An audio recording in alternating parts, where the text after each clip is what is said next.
घर टाइम नहीं देता अपनी बीवी को, तो ऐसी बीवियां तो फिर इसी तरह टाइम पास करने के लिए कोई ना कोई लड़के घेरती हैं।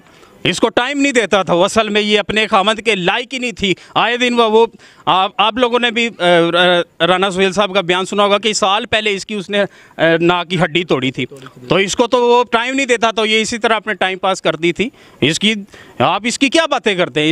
इसकी तो बात करें ही ना, यकीन करें, ये तो एतबार का इसने यकीन करे कोई ना। मोहब्बत में एक शेर अर्ज़ करूँगा, रईस तुझे मैं मरहूम लिखूँ तो दिल रोता है, रईस तुझे मैं मरहूम लिखूं तो दिल रोता है, भला भरी जवानी में भी ऐसा होता है, एक बार तो उठ कर देख रईस तेरी जवानी को सारा आलम रोता है। हम बहुत गमगीन हैं, रईस की यादों में रो रहे हैं, और यकीन करें ये सारे कज़न कोई जोड़ा कोई उधर रईस की बातें करके रो रहा है, कोई उधर रो रहा है, और रो के हमारे यकीन का हाल बेहाल हो। अस्सलाम वालेकुम नाज़रीन, मैं हूं आपका मेज़बान आयान सरवर। नाज़रीन, इस टाइम मैं रईस के घर में मौजूद हूं, मेरे साथ उसके भाई और कज़न ज़ाद भाई मेरे पास खड़े हुए हैं। बात करेंगे कि जी सुनने में ये आ रहा है कि मुल्ज़म जो फरहान है उन्होंने पैसे दे दिए हैं और इन्होंने पैसे लेकर सुलह कर ली हुई है और उनको माफ़ कर दिया हुआ है। बात करते हैं, सारी हकीकत जानते हैं कि असल हकीकत है क्या। अस्सलाम वालेकुम। वालेकुम सलाम। अच्छा भाईजान, मुझे ये बताएँ कि आपने पैसे ले लिए हुए हैं फरहान लोगों से, माफ़ कर दिया हुआ है? भाई इस तरह की बात सारी गलत है, कोई इस तरह की बात नहीं है, इसे सरासर झूठ है। ठीक है, जितनी भी खबरें चल रही सब फेक है। ना हमने उनको माफ़ी दी है, ना देनी है, और ना ये लोग माफ़ी के लायक हैं। जितना बड़ा इन्होंने जुल्म किया है ये माफ़ी के लायक नहीं है। हमारा पूरा अहले इलाका हमारे साथ है, हमारे कज़न ज़ात जो रिश्तेदार हैं, हमारा जो है ना यहाँ पे इस इलाके में 500 घर है अपना रिश्तेदारों का, और 500 घर का बस एक इत्तेफाक है कि इनको फांसी दिलवानी है। ठीक है, इनको सरेआम फांसी दी जाए। हमारा ये पूरे ख़ानदान का मुतालबा है कि इनको ना चौक चौराहे पर खड़ा करके ना इनको फांसी दी जाए। ये माफ़ी के लायक नहीं है। जितनी इन लोगों ने सफाकियत की है ना मेरे भाई के साथ, दरिंदगी की है, इनको माफ़ी नहीं मिलनी चाहिए। हाँ जी। अच्छा, मुझे बताएं कि आज आप सब कज़न इकट्ठे हुए हैं, आज क्या था, मतलब किस वजह से आप सारे इकट्ठे हुए? भाई आज मेरे भाई का चलीसमे का ख़त्म था। ठीक है, आपने लोगों का समंदर तो देख लिया। ठीक है, खातून जो थे, मर्द हजरात जो ख़वातीन थी, वो आपने देख लिया कि रईस के चाहने वाले कितने थे। अहले इलाका सोगवार था, आपने देख लिया है। कल जैसे कि पहले भी बता चुका हूँ, कल वो दोनों जुडिशल होकर जेल जा चुके हैं, और इंशाल्लाह वो जेल की सलाखों के पीछे ही मरेंगे, वहीं पे सड़ेंगे। जी भाईजान, आप क्या कहना चाहेंगे? मैं रईस के चलीसमे पे रईस की मोहब्बत में एक शेर अर्ज़ करूँगा, रईस तुझे मैं मरहूम लिखूँ तो दिल रोता है, रईस तुझे मैं मरहूम लिखूं तो दिल रोता है, भला भरी जवानी में भी ऐसा होता है, एक बार तो उठ कर देख रईस तेरी जवानी को सारा आलम रोता है। हम बहुत गमगीन हैं, रईस की यादों में रो रहे हैं, और यकीन करें ये सारे कज़न कोई जोड़ा कोई उधर रईस की बातें करके रो रहा है, कोई उधर रो रहा है, और रो के हमारे यकीन का हाल बेहाल हुए हैं।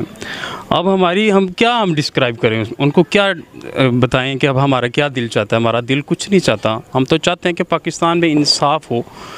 अगर दूसरे मुल्कों में इंसाफ की मिसाल पैदा हो सकती है तो पाकिस्तान में क्यों नहीं हो सकती? पाकिस्तान का क्या इंसाफ इतना बिक चुका हुआ है?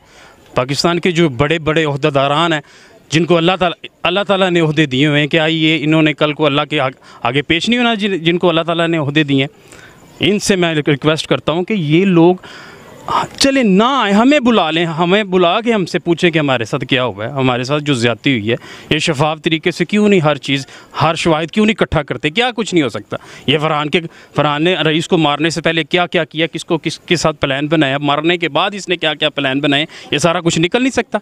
इसके कमरे में जाके सारा कुछ, सारे सबूत नहीं निकल सकते? सब कुछ निकल सकता है। ये फरहान कितनी अदालतें ख़रीद लेगा? अल्लाह की अदालत कोई नहीं ख़रीद सकता।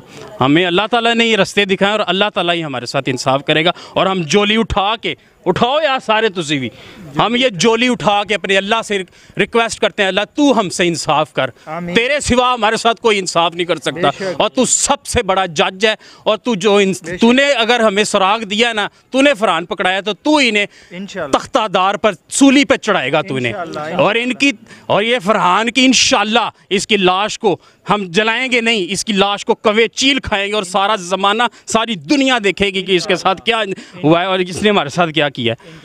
आज जो लोग आज कमेंट्स करते हैं कि आमना के छोटे छोटे बच्चे हैं उन पर रहम करो, और क्या हम उस रईस के नहीं थे कोई वारिस, उसके वारिस नहीं थे, उसके माँ बाप बूढ़े नहीं थे जो बीमार हैं, उन पे तो नहीं इन्होंने रहम किया। आज इन पर क्यों रहम किया है? जो कमेंट्स करते हैं कि इन पर रहम करें, रहम नहीं अब होना, अब इनके साथ वही कुछ होगा और 2 गुना होगा जो इन्होंने किया हमारे रईस के साथ। और इंशाल्लाह कानून के तरीके से, मैं कानून से रिक्वेस्ट करता हूँ आप ऐसा इंसाफ करें कि आइंदा आने वाली नस्लों में भी कोई अपनी अदालत लगाने का सोचे भी ना, सोचने का जवाब भी ना पैदा करे। अच्छा मुझे ये बताएं कि आमना ने ये कहा हुआ था रईस को कि जी मैं जो ना शादीशुदा नहीं हूँ, मेरे बच्चे नहीं है, मतलब शादीशुदा ही नहीं है, तो आमना को ये सब्ज़ बाग दिखा रही थी आमना रईस को। जी। क्या ये क्यों ये प्रोसेस चलता रहा? सर देखें, जिसका खामद बाहर के सारे उसकी टाइम पासिंग है, उसका अपनी घर टाइम नहीं देता अपनी बीवी को, तो ऐसी बीवियाँ तो फिर इसी तरह टाइम पास करने के लिए कोई ना कोई लड़के घेरती हैं। इसको टाइम नहीं देता था, असल में ये अपने खामद के लायक ही नहीं थी। आए दिन वो आप लोगों ने भी राना सुहेल साहब का बयान सुना होगा कि साल पहले इसकी उसने नाक की हड्डी तोड़ी थी, तो इसको तो वो टाइम नहीं देता, तो ये इसी तरह अपने टाइम पास करती थी। आप इसकी क्या बातें करते हैं? इसकी तो बात करें ही ना, यकीन करें, ये तो एतबार का इसने यकीन करे कोई नामो निशान नहीं छोड़ा। कोई आज तक के बाद किसी पे एतबार नहीं करेगा। हमारा रईस इस पे एतबार करके गया था और इसके कहने पे गया था उस रात। आप मुझे बताएं कौन की ये फरहान के कहने पे रईस ने जाना था? बिल्कुल भी नहीं जाना था। और ये रईस, ये जो फरहान जो बड़ा बन रहा है, अब गैरत के नाम के चर्चे कर रहा है, अब काए अब खुद ब खुद चढ़े, सूली पे चढ़े और बताए लोगों को बहादुर बन रहा है, गैरत के नाम के लगाए, अपने आप को फंदा लगाए, ये बनता फिरता है। इसको अगर पता होता कि उसके साथ लड़के आए थे, उसको छोड़ के चले गए, इसने उसको मारना भी नहीं था, इसने तो कहा लवारस आ गया, लैब इसको रगड़ दे। ये तो मैं तो समझता हूँ ये बहुत बड़ा गैंग पुलिस वालों ने पकड़ा। इन्होंने पता नहीं पहले कितने लोगों को, कितने बच्चों को मार के इन्होंने नामो निशान ख़त्म किया होगा। मैं तो कहता हूँ हर नामालूम लाश इस पर डाली जाए।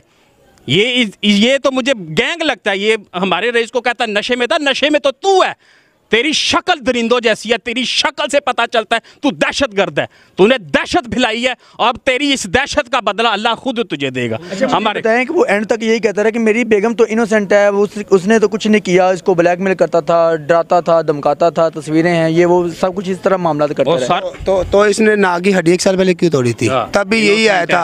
हम इकबाल टोन तक पहुंचे, इकबाल टोन पे इनका यही करतूत निकली है जो वहाँ पे गई है। जैसे कि ग्वाल मंडी में भी सुना है, वहाँ पे हमें तहकीकात नहीं कही, हमारे सुनने में आया, लेकिन हमें इकबाल टोन का पता है। इकबाल टोन में इसकी नाक की हड्डी टूटी है, इसी वजह से टूटी है। इकबाल टोन में आपने लोगों से रिव्यू लिया, क्या कहते हैं? बिल्कुल पूछा है। ये कैरेक्टरलेस थी, ये जो लड़की है ना, इसका काम ही यही है। साथ में उसका जो फ़िरौन साथ में मुलव्वस था, ठीक है ना, ये फंसा कर फ़िरौन को, जो फ़िरौन था उसकी लाश को ना समुंदर ने तस्लीम किया था और ना मिट्टी ने भी उसको, ज़मीन ने भी उसको बाहर फेंका था, क्योंकि वो फ़िरौन था। अब देखना, अब सारी दुनिया गवार है ना, अब इसकी लाश को भी कोई ना ज़मीन कबूल करेगी और किसी चीज़ ने इसको कबूल नहीं, इसको कवे चील भी यकीन करे खा के इसकी लाश को पमाल करेंगे। इसने हमारे रईस की, हमारे देखे बचपन का यार, हमने बचपन, ये छत हमारी इकट्ठी है, इकट्ठे आना जाना, हमने हमारी मंथली हमारी एक दिन होता था, हमने बैठ के तिक्का कबाब पार्टी करते थे। यार हम आप लोगों को क्या, हम दहशतगर्द लगते हैं? और हमने तो कभी पिस्टल लाइसेंस वाला नहीं रखा, बगैर लाइसेंस वाला कैसे रख सकते हैं? ये लाइसेंसी रिवॉल्वर रखता है, ये कहाँ से आप लोगों को मासूम लगता है? ये तो शक्ल से यकीन करें जल्लाद लगता है ये।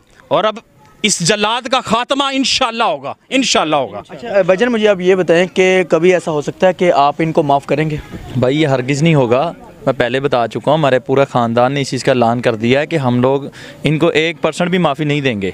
ये माफ़ी के लायक नहीं है, ये फांसी के लायक है, और इंशाल्लाह इनको फांसी दिलवा के रहेंगे, ठीक है। और जो इसका तीसरा भाई जो अर्गमान जो भागा हुआ है, वो कहीं जाएगा नहीं, कानून उसके पीछे है, वो कानून की गिरफ्त में आएगा, वो भी अल्लाह के फजल से, और वो भी तख्ता-ए-दार पे जाएगा। हाँ जी, क्योंकि वो मेरे भाई के मर्डर में मुलव्वस है, तो इसको कैसे माफ़ी